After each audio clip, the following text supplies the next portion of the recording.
Sa kabila ng kaguluhan at mga balita ngayon, isang masayang pangyayari ang nagbibigay liwanag sa puso ng marami. Angeline Quinto at ang matagal niyang kasintahan na si Non-Rev Dequina ay opisyal nang nagpakasal. Sa ganap na ika-25 ng Abril, taong 2024, sa isang magandang seremonya sa simbahan sa Maynila, nagpalitan sila ng kanilang mga pangakong panghabang buhay. Sa isang post sa Facebook ng ABS-CBN News, ipinakita ang ilang mga larawan mula sa nakakakilig na kasalan na ibinahagi ni reporter Ana Cerezo.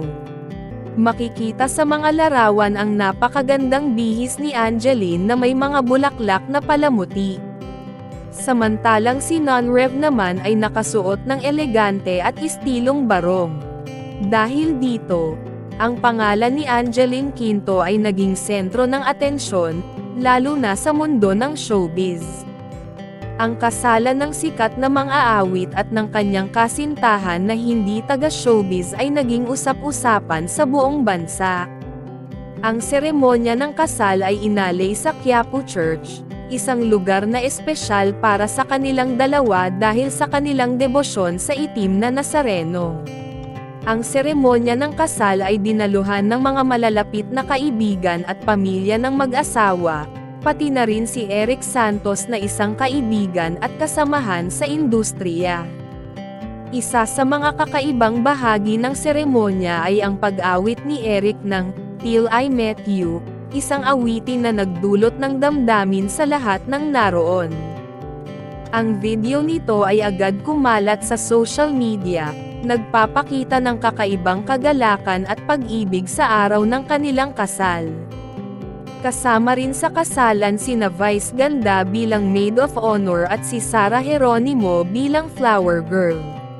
Ang ilan sa mga pangunahing sponsors ay sina Regine Velasquez, Shasha Padilla, Martin Nievera, Vicky Bello, at si Tito Boy Abunda.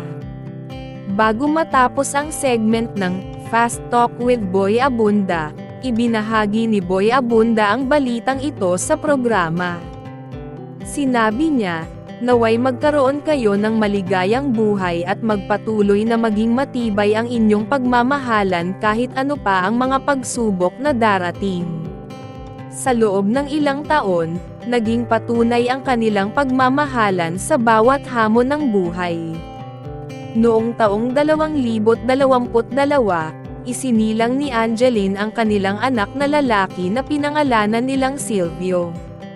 Sa kabuuan, ang kasal nina Angeline at Non-Rev ay hindi lamang simpleng okasyon kundi isang pagdiriwang ng tunay na pagmamahalan at pagiging matatag sa harap ng anumang hamon.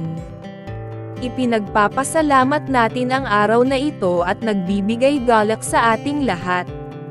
Congratulations, Angeline at Non-Rev! Sa bawat kumpas ng musika at pag-awit, tila'y bumabalik ang lahat sa mga sandaling puno ng pagmamahal at pangarap. Ang kasalanang ito ni Angeline at Non-Rev ay hindi lamang isang pagdiriwang ng kanilang pag-ibig kundi isang paalala rin sa ating lahat na sa kabila ng mga hamon ng buhay, ang pagmamahal at pagtitiwala sa isa't isa ay magiging gabay patungo sa tunay na kaligayahan. Naway patuloy nilang ipagdiwang ang kanilang pagmamahalan at magsilbing inspirasyon sa iba sa kanilang paglalakbay bilang mag-asawa.